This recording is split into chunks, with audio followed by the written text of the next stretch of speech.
عليكم ورحمة الله وبركاته. الفاتحة. أعوذ بالله من الشيطان الرجيم. بسم الله الرحمن الرحيم. الحمد لله رب العالمين الرحمن الرحيم مالك يوم الدين إياك نعبد وإياك نستعين اهدنا الصراط المستقيم صراط الذين أنعمت عليهم غير المغضوب عليهم ولا الضالين آمين. الحمد لله رب العالمين وبه نستعين على أمور الدنيا والدين. أشهد أن لا إله إلا الله وحده لا شريك له وأشهد أن سيدنا محمدا عبده ورسوله. اللهم صل وسلم وبارك على سيدنا محمد وعلى آله وصحبه أجمعين. قال رب اشرح لي صدري ويسر لي أمري واحلل عقدة من لساني يفقه قولي. سبحانك لا علم لنا إلا ما علمتنا إنك أنت العليم الحكيم. ولا حول ولا قوة إلا بالله العلي العظيم. ولا حول ولا قوة إلا بالله العلي العظيم. ولا حول ولا قوة إلا بالله العلي العظيم. رضينا بالله ربا وبالإسلام دينا وبمحمد صلى الله عليه وسلم نبيا ورسولا. اللهم فقهنا في الدين وعلمنا التأويل واهدنا صراطك المستقيم. اللهم آمين. أما بعد، أيها المؤمنون اتقوا الله أوصيكم وإياي بتقوى الله فقد فاز المتقون. Muslimin, mukminin, hadirin, tuan-tuan yang dirahmati Allah Subhanahu wa ta'ala. Alhamdulillah, pertamanya marilah sama-sama kita merafakkan setinggi-tinggi kesyukuran kehadrat Allah Subhanahu wa ta'ala di atas limpah kurnia, rahmat, kasih sayang daripada Allah. Kita masih lagi diberikan peluang dan juga kesempatan sama-sama dapat kita terus melaksanakan ibadah sebagaimana yang telah dituntut dan diwajibkan ke atas kita. Mudah-mudahan seluruh amalan yang kita kerjakan, ibadah yang kita laksanakan diterima oleh Allah Subhanahu wa ta'ala dan menjadi bekalan di dalam kehidupan kita. Semoga Allah Subhanahu wa ta'ala merahmati kita, memberkati dan mengampuni segala dosa-dosa kita, dan akan memasukkan kita di kalangan hamba-hambanya yang saleh, beriman dan bertakwa. Seterusnya akan dimasukkan ke dalam syurganya pada hari kiamat nanti. Amin, amin ya rabbal alamin. Tuan-tuan muslimin, mukminin, hadirin yang dirahmati Allah Subhanahu wa ta'ala. Alhamdulillah, pada hari ini, pada pagi ini, kita berada pada tanggal 10 Zulhijjah. Kita dah masuk 10 Zulhijjah, di mana kita tahu hari ini adalah hari Ashura, kan, hari yang ke-10.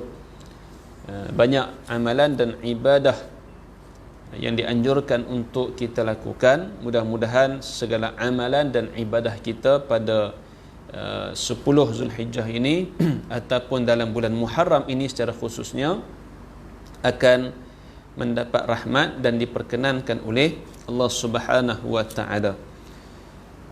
Dan bulan Muharram ini adalah bulan yang kita sedia maklum, bulan yang pertama, bulan yang pertama di dalam tahun yang baru. Maknanya kita dah masuk tahun yang baru, tahun hijrah. Kan, tahun hijrah yang baru 1442 Hijriyah. Jadi mungkin tuan-tuan sudah disebut ataupun telah dikongsikan berkaitan dengan hijrah. Bila kita sambut awal Muharram ataupun ma'al hijrah, sudah semestinya kita akan dikupaskan ataupun dibicarakan tentang penghijrahan Nabi sallallahu alaihi wasallam dan juga para sahabat daripada Mekah ke Madinah. Dan saya kira tidaklah keterlaluan walaupun kita dah sampai 10 Zulhijjah kalau kita nak membicarakan lagi tentang hijrah. Bukanlah satu perkara yang menjadi masalah.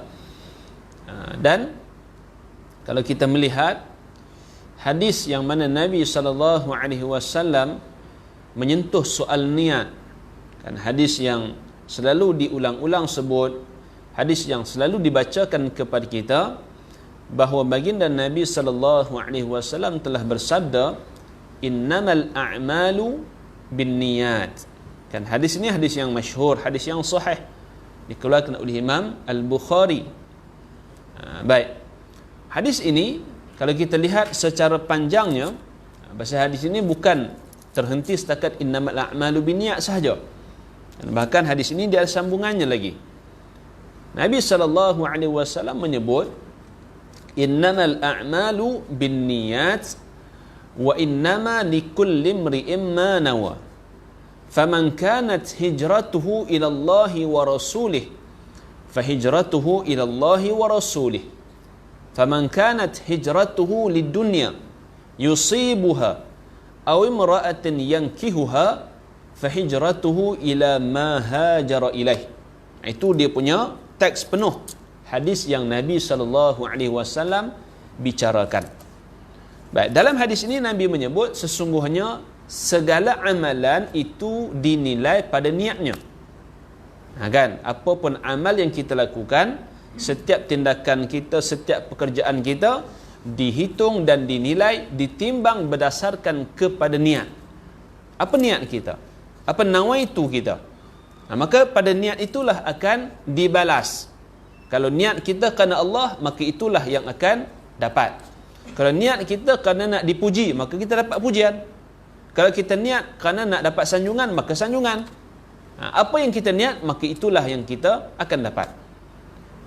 Wa innama likulli imri'in ma nawa. Dan setiap manusia itu adalah berpandukan berdasarkan kepada niatnya, apa yang diniatkan. Baik, kemudian Nabi sebut berkaitan dengan niat ini, lalu Nabi sebut faman kanat hijratuhu ila Allah wa rasulih. Barang siapa yang berhijrah kerana Allah dan Rasulnya, fahijratuhu ila Allah wa rasulih, maka hijrahnya itu adalah kerana Allah, Allah Ta'ala redha kepadanya, Allah Ta'ala rahmatinya, dan hijrahnya juga adalah kerana menuruti apa yang diarahkan oleh Nabi SAW. Jadi Nabi kaitkan niat dengan hijrah. Dan begitu juga kata Nabi, faman kanat hijratuhu lidunya. Siapa-siapa yang hijrah kerana dunia, yusibuha, kerana dia nak dapatkan dunia itu, aw imra'atin yankihuha, ataupun kerana nak kejar perempuan, dia nak kahwin, fahijratuhu ila ma hajara ilaih, maka dia hijrah itu dapatlah apa yang dia mahu. Kalau dia hijrah kerana nak dapat dunia, dapatlah dunia. Kalau hijrah kerana nak dapat perempuan, dapatlah perempuan. Baik, jadi dalam hadis ini Nabi sebut niat dengan hijrah, dikaitkan niat dengan hijrah.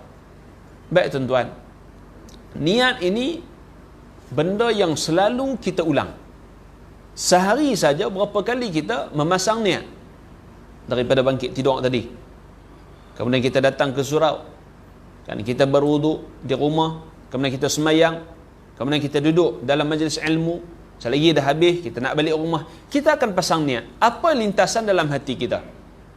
Kita bangun kerana apa? Kerana Allah Ta'ala. Kita tunaikan ibadah kerana apa? Kerana Allah Ta'ala. Baik, jadi setiap masa kita berhadapan dengan niat. Sampai malam, sampai kita nak tidur. Nak tidur pun tuan-tuan kena ada niat. Apa tujuan kita niat? Apa tujuan kita? Kita tidur. Kita nak rehat.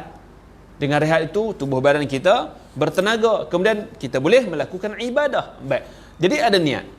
Maknanya sepanjang hari, sepanjang hidup kita, kita akan sentiasa berniat. Dan ingat hadis yang kita bacakan tadi, Nabi kaitkan antara niat dengan hijrah. Maka kerana itu, saya kira tuan-tuan tidaklah keterlaluan kalau kita nak bicarakan hijrah walaupun kita dah sampai 10 Muharram. Bahkan kalau sepanjang tahun pun kita nak cerita tentang hijrah, tidaklah menjadi masalah. Tapi tuan-tuan, kalau nak cerita hijrah Nabi SAW daripada Mekah ke Madinah saja, berapa kali dah kita ulang. Kan banyak kali dah kita pun tahu macam mana perjalanan Nabi ditemani dengan Sayyidina Abu Bakar, apa yang berlaku. Kemudian sampai Nabi ke Madinah, Nabi tak ikut jalan biasa, Nabi ikut jalan yang lain. Itu kita tahu. Dan pengajaran-pengajaran yang diambil daripada hijrah tersebut. Baik, pagi ni tuan-tuan, insyaAllah dengan masa yang agak terhad ini, masa yang agak singkat ini, insyaAllah saya ingin berkongsikan tentang hijrah daripada Madinah ke Mekah. Kita biasa dengar tuan-tuan, hijrah daripada Mekah ke Madinah. Tetapi berlaku hijrah daripada Madinah ke Mekah, iaitu sebelum hijrah daripada Mekah ke Madinah. Baik, hijrah ni tuan-tuan dia berlaku, kalau kita nak lihat hijrah secara umumnya telah berlaku sebelum daripada Nabi Muhammad. Dah jadilah. Kan hijrah Nabi Ibrahim, hijrah Nabi Lut, kan daripada hijrah dah. Hijrah Nabi Musa dah berlaku. Baik. Maka hijrah ni secara umumnya bukanlah bermula pada zaman Nabi. Hijrah ni memang dah berlaku dah. Karena kita kena faham hijrah itu dia berpindah, merubah daripada keadaan yang tidak baik kepada keadaan yang lebih baik. Jadi perpindahan dan juga perubahan ini bukan hanya berlaku pada zaman Nabi Muhammad, bahkan telah berlaku sebelum daripada itu. Kan berlaku pada zaman Nabi Ibrahim, zaman Nabi Lut, bahkan zaman Nabi Nuh sendiri pun berlaku hijrah. Baik. Maka dalam hijrah di zaman Nabi sallallahu alaihi wasallam berlaku kan ada hijrah daripada Mekah ke Habsyah. Kita tahu 2 kali berlaku hijrah daripada Mekah ke Habsyah. Kemudian berlaku juga hijrah daripada Madinah ke Mekah. Orang-orang Madinah, orang-orang Yasrib yang kita sebut mereka ni sebagai golongan Ansar, maka berhijrah daripada Madinah ke Mekah. Kemudian barulah berlaku hijrah daripada Mekah ke Madinah. Kan daripada Mekah ke Madinah. Hijrah daripada Mekah ke Madinah berlalu masanya dalam tempoh 8 tahun. Maknanya tempoh masa yang dibukakan untuk berhijrah daripada Mekah ke Madinah sehinggalah terakhirnya sebelum pembukaan kota Mekah. Siapa-siapa nak hijrah boleh hijrah waktu tu. Tahun yang kedua hijrah, tahun yang ketiga hijrah, tahun keempat, kelima, keenam, sampai tahun yang ke-8 sebelum berlakunya pembukaan kota Mekah, siapa-siapa nak hijrah dia akan mendapat pahala hijrah. Akan dapat pahala hijrah. Tetapi selepas pembukaan kota Mekah tidak lagi ada hijrah daripada mana-mana tempat datang ke Madinah untuk bersama dengan Nabi sallallahu alaihi wasallam, khususnya daripada Mekah ke Madinah. Baik.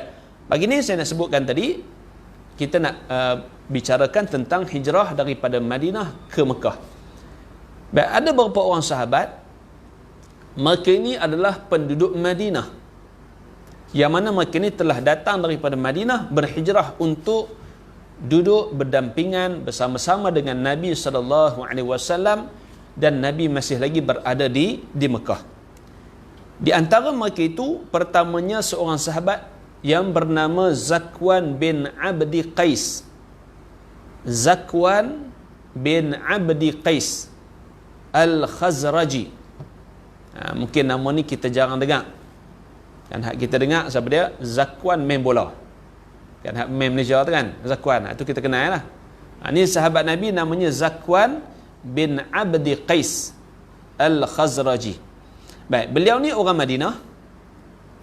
Beliau telah datang ke Mekah sebelum berlakunya perjanjian Aqabah yang pertama. Dia dengan kawannya bernama As'ad bin Zurarah. Dia ni orang Madinah. Maka datang ke Mekah dengan tujuan untuk menunaikan haji.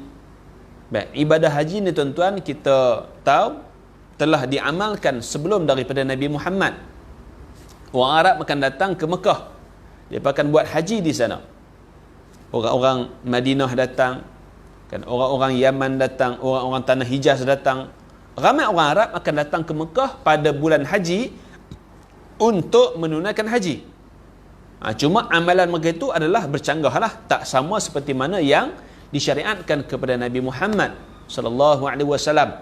Kan amalan mereka kan dalam hijrah, dalam haji mereka, misalnya depa tawaf dalam keadaan yang tidak berpakaian, kan, kemudian depa melaungkan dengan suara-suara yang suara yang kuat, kan, depa menyanyi dan sebagainya. Jadi itu adalah amalan yang tidak sama seperti syariat Nabi Muhammad.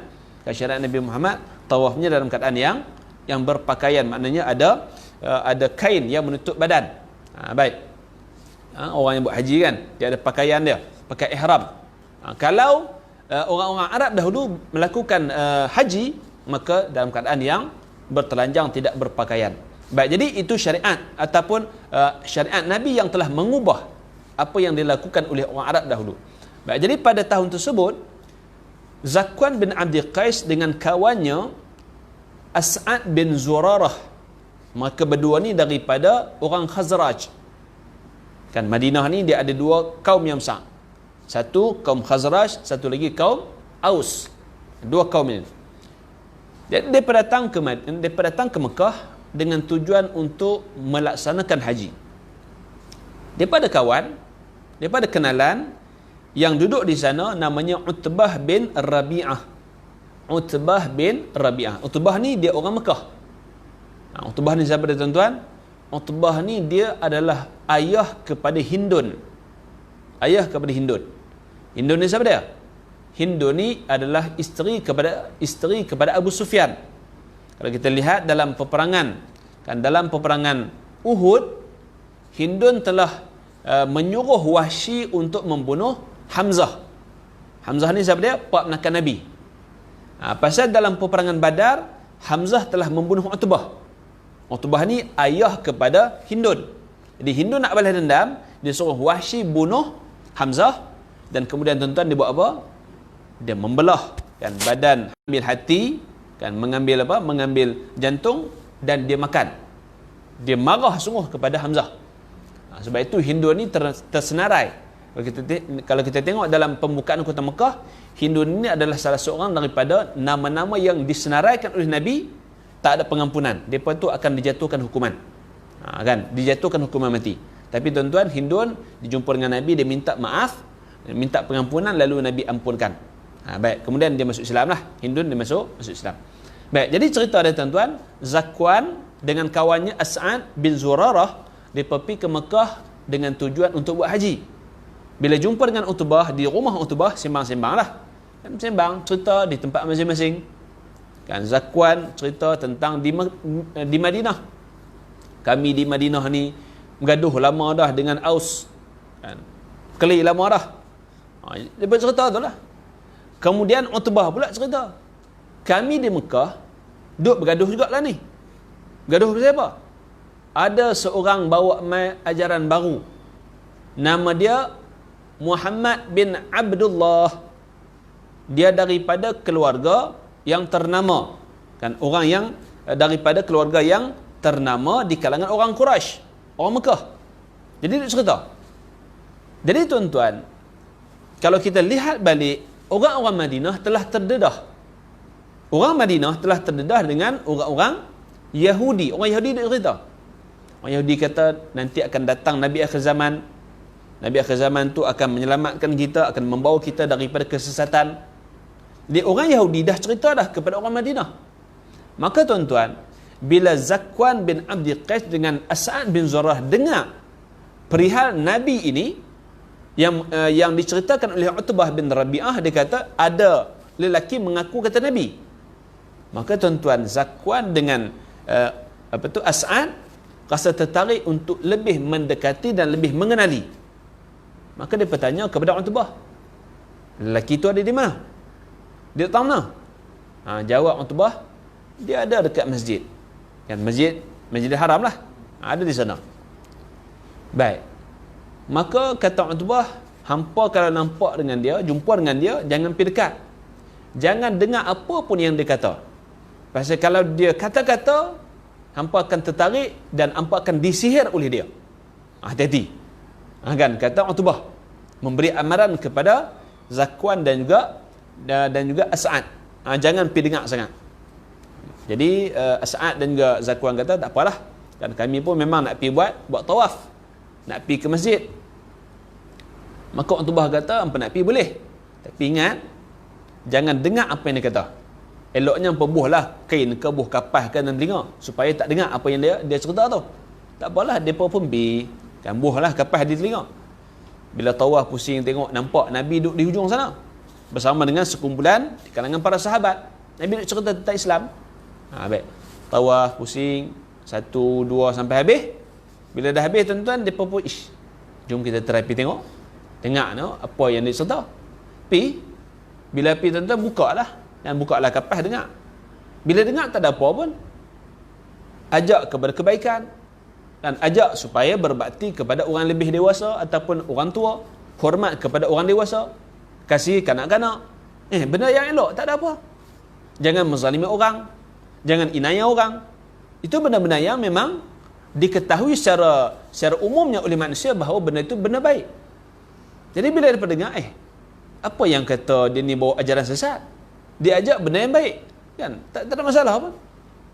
Bukannya dia ajak bunuh orang, bukannya dia ajak untuk merogol orang, mencabul orang, tak. Dia ajak kepada benda yang baik, tak ada masalah. Maka tuan-tuan mereka pun dengar-dengar, bila dengar tertarik. Nabi SAW membaca Al-Quran, mereka lagi tertarik dengan bacaan Nabi itu, lalu mereka pun mengucap kalimah syahadah, masuk Islam. Bila masuk Islam tuan-tuan, mereka tak pergi dah rumah Utbah. Mereka tahu Utbah itu adalah musuh kepada Nabi SAW. Baik. Kemudian mereka pun balik ke Madinah. Mereka datang semula, berlakunya perjanjian Aqabah yang pertama. Kemudian tahun berikutnya berlaku perjanjian Aqabah yang kedua. Baik. Perjanjian Aqabah pertama dan juga kedua disertai oleh Zakwan bin Abdi Qais. Diikut dua-dua. Dan selepas perjanjian Aqabah yang kedua, dia balik ke Madinah. Selepas balik ke Madinah tuan-tuan, dia duk teringat kepada Nabi SAW. Ni kan, dia teringat bagaimana akhlak Nabi, bagaimana peribadi Nabi, menyebabkan dia sentiasa terbayangkan Nabi SAW. Dah kerana tak tahan tuan-tuan, tak tahan berjauhan dengan Nabi, maka dia pun hijrah daripada Madinah datang ke Mekah untuk berada bersama dengan Nabi SAW.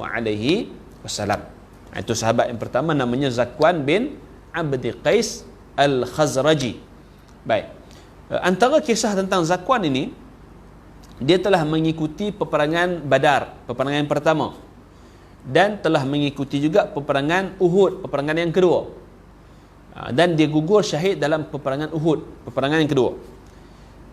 Semasa berlakunya peperangan Uhud, kan, besok nak perang, malam itu, kan, Nabi, pasal perang Uhud ni tuan-tuan, dia bukan berlaku di tengah-tengah kota Madinah, kan, dia berlaku dekat kawasan Bukit Uhud. Tuan-tuan kalau biasa pergi ke Madinah, kan, kurang lebih dalam 6 km lah. Kurang lebih dalam betul dia punya jarak tu 6 km daripada masjid ataupun daripada kota Madinah tu nak pergi ke Uhud. Baik. Jadi bermalam di sana. Kan, Nabi dan juga tentera bermalam di sana. Bila bermalam tuan-tuan, pasang kemah. Kan Nabi ada kemah dia sendiri. Lalu di kalangan sahabat-sahabat yang ramai ni Nabi tanya. Malam Nabi tanya. Dan biasalah malam dengan gelap, hanya bercahayakan dengan bulan dan juga bintang-bintang. Cahaya lampu elektrik tak ada lah. Kan mungkin ada ubur, cahayanya agak terhad dan gelap. Nabi tanya kepada para sahabat, ada tak siapa-siapa yang nak jaga kemah aku malam ni? Ada tak siapa-siapa yang rela hati nak jaga kemah aku? Sahabat seorang bangun. Dia bangun. Dia kata, saya ya Rasulullah. Nabi tanya, kamu nama siapa? Kan, nama siapa? Maka jawab dia, saya Zakwan. Nama saya Zakwan. Baik, tak apa, duduk. Ada tak siapa-siapa lagi yang nak jaga kemah aku? Orang yang kedua. Kan, bangun pula seorang lagi. Kan, bangun sahabat. Nabi tanya, kan, dalam bahasa Arab lah Nabi tanya, mas muka, kan, mas muka tu apa nama kamu, bukan mas topeng muka, kan, mas muka, kan. Bahasa Arab mas muka, apa nama kamu, siapa nama kamu? Jawab dia, Abu Sabah. Abu Sabah. Baik, terima kasih Abu Sabah, duduk. Nabi tanya lagi, ada tak siapa-siapa orang ketiga nak jaga kemah aku malam ni? Bangun seorang sahabat, dia kata, saya ya Rasulullah. Nabi tanya, siapa nama kamu? Kan, what's your name? Kan, nama kamu siapa? Jawab dia, nama saya Ibnu Abdi Qais. Ibnu Abdi Qais. Baik, tak apalah. Maka Nabi panggil tiga-tiga tadi ni. Panggil tiga-tiga. Mai sini. Kan abang nak kena jaga lagu mana? Kena bagi taklimat, saya pergi suruh jaga, dia lena pula. Jadi benda apa nak kena jaga? Nabi panggil tiga-tiga orang tadi. Yang datang tuan-tuan seorang saja. Namanya Zakwan bin Abdi Qais. Dia datang. Maka Nabi tanya kepada dia, mana lagi dua orang? Mana lagi dua orang? Maka kata Zakwan, kedua-dua tu sebenarnya saya juga. Rupanya tiga-tiga tadi dia. Yalah, dah gelap kan? Bukanlah cerah sangat. Bila Nabi tanya, dia bangun. Nampaklah ada orang bangun. Bila Nabi tanya lagi, dia bangun juga. 3 kali bila Nabi tanya tu, rupanya orang yang sama bangun. Oleh kerana gelap, tak apa nak jelas sangat, Nabi ingat 3 orang, rupanya seorang saja. Itu Zakwan bin Abdi Qais. Yang mana tuan-tuan, dia sangat-sangat, dia rasa tamak untuk jaga Nabi pada malam tu. Dia nak jaga Nabi. Baik. Bila Nabi sedar kata rupanya 3 orang tu dia seorang saja, maka Nabi pun berkata kepada para sahabat yang lain, Nabi kata, kalau kamu semua nak tahu besok orang pertama yang akan melangkahkan kakinya ke syurga, lihatlah dia, lihatlah Zakwan ni. Dan memang tuan-tuan terbukti dalam peperangan Uhud, Zakwan ini gugur sebagai syahid di dalam medan peperangan. Baik, itu orang yang pertama, sahabat yang pertama, namanya Zakwan bin Abdi Qais. Yang kedua, sahabat yang bernama Rifa'ah bin Amru Al-Khazraji. Rifa'ah bin Amru Al-Khazraji. Baik, beliau ni telah datang ke Mekah untuk menyertai dalam perjanjian Aqabah yang kedua. Perjanjian Aqabah pertama dia tak ikut, yang kedua dia ikut. Perjanjian Aqabah. Perjanjian Aqabah yang kedua ni lah tuan-tuan menyebabkan berlakunya hijrah. Itu kita sedia maklum lah. Baik. Kemudian tuan-tuan, selepas itu dia pun balik semula ke Madinah. Tetapi bila balik ke Madinah, dia tak boleh tuan-tuan. Kan dia terbayangkan Nabi SAW.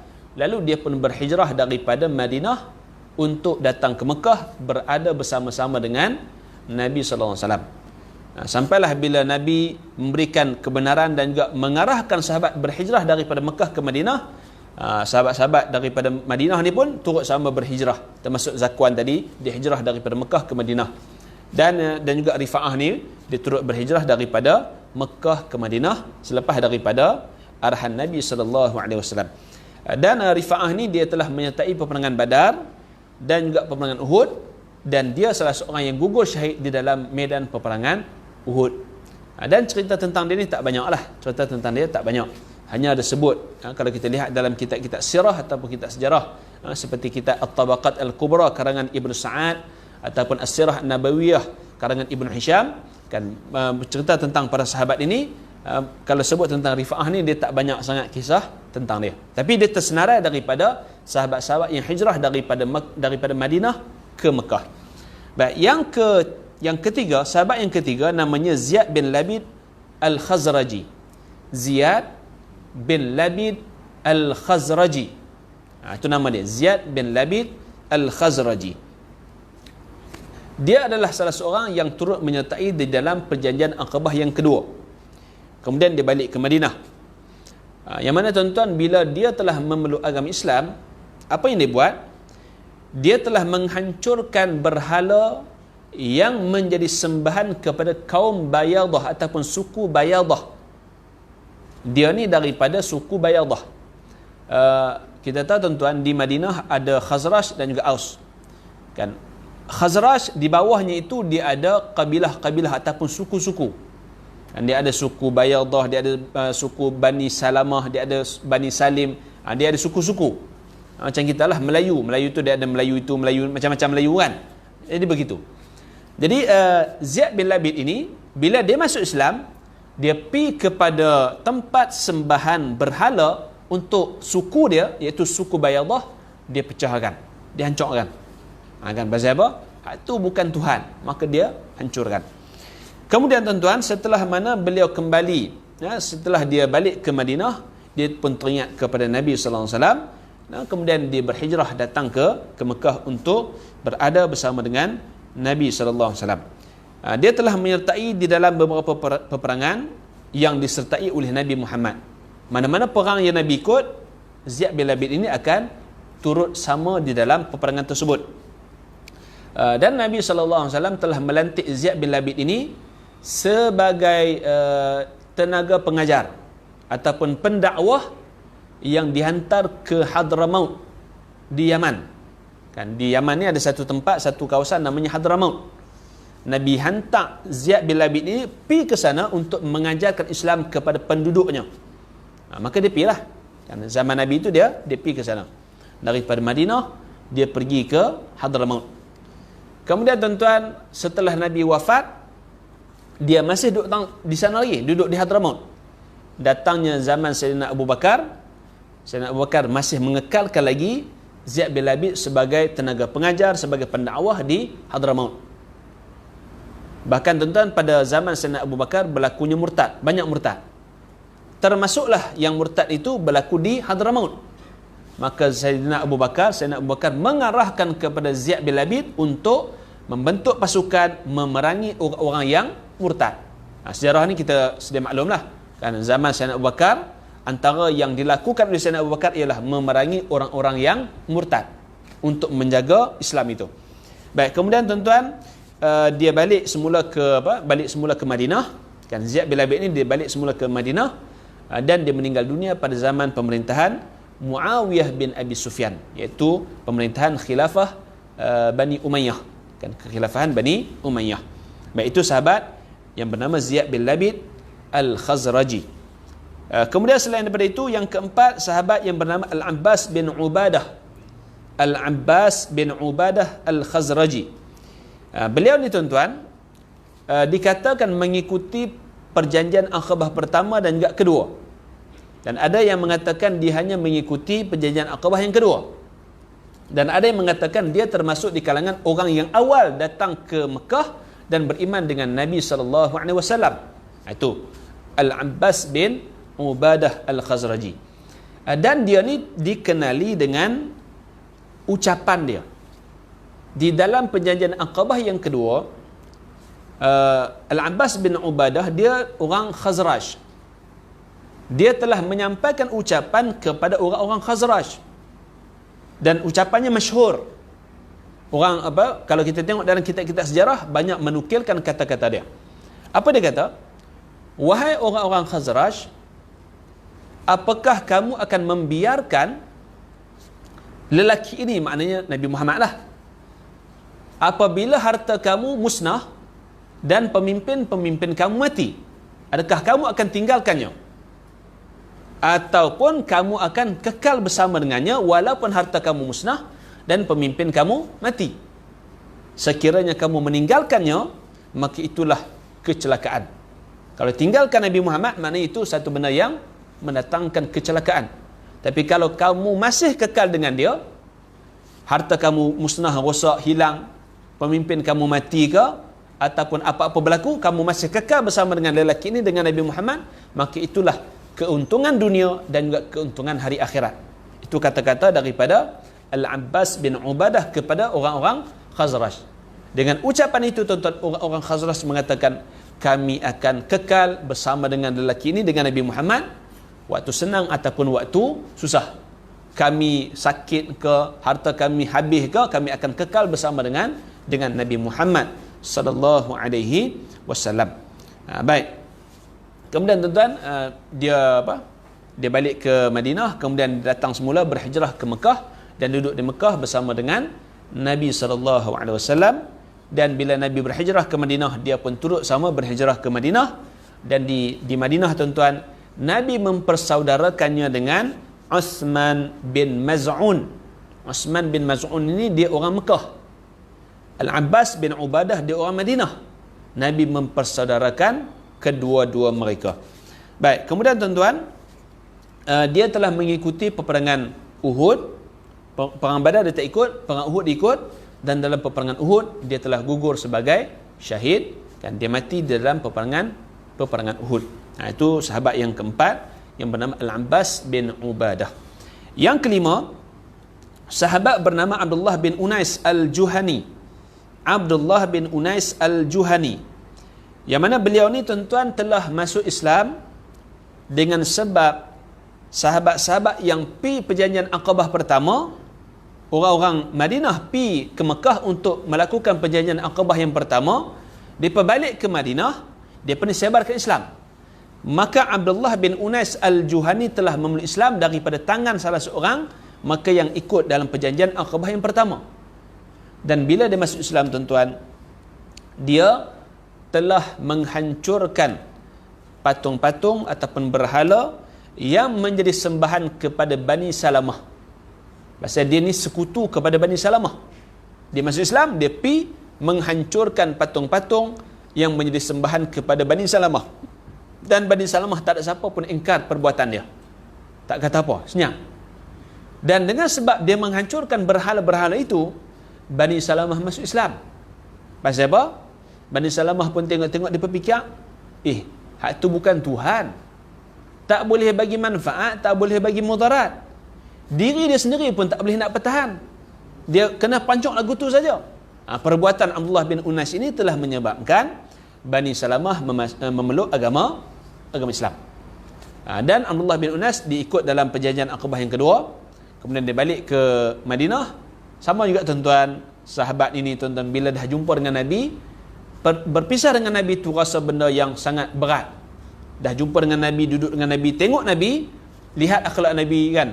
Maka tuan-tuan bila berjauhan, dia pun teringat kepada Nabi. Termasuklah Abdullah bin Unais ini, dia pun datang semula ke Mekah, berhijrah ke sana dan duduk bersama dengan Nabi SAW.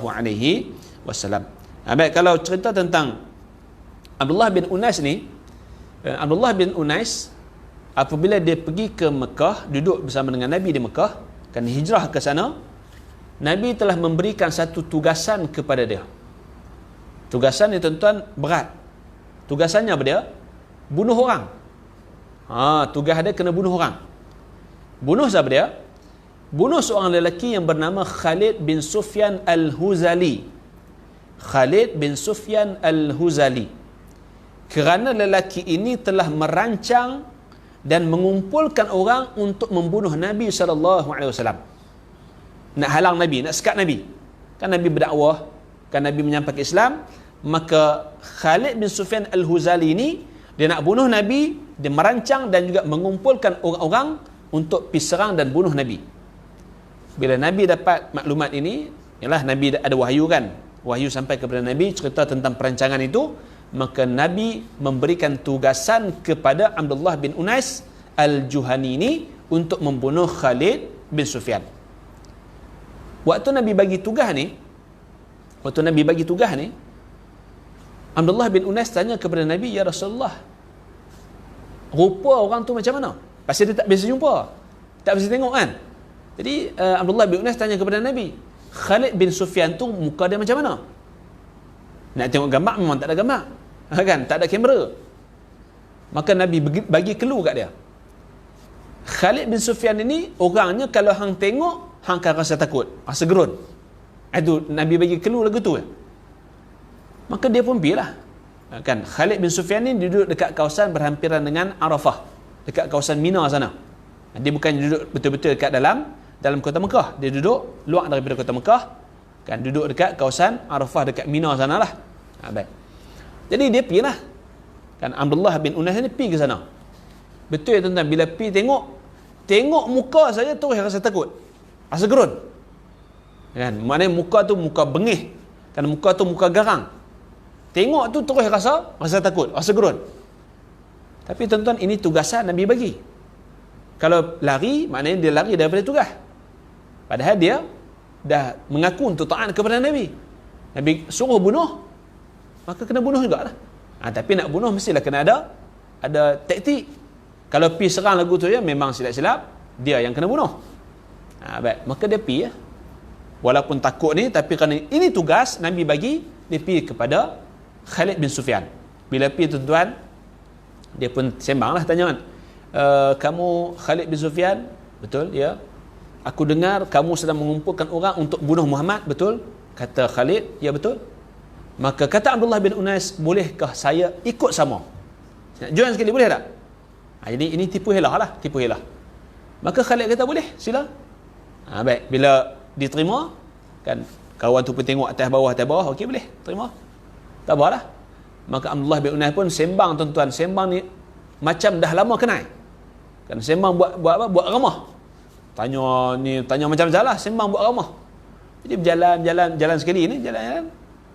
Kawan tu duk ralik apa semua daripada arah belakang, kan dia lari belakang sikit, bawa keluar pedang, pancung kepala, mati terus. Matilah Khalid bin Sufyan yang telah merancang untuk membunuh Nabi SAW. Dia balik pergi jumpa Nabi, dia kata, ya Rasulullah, telah selesai, tugas aku dah selesai. Kan Khalid bin Sufyan telah mati, dibunuh.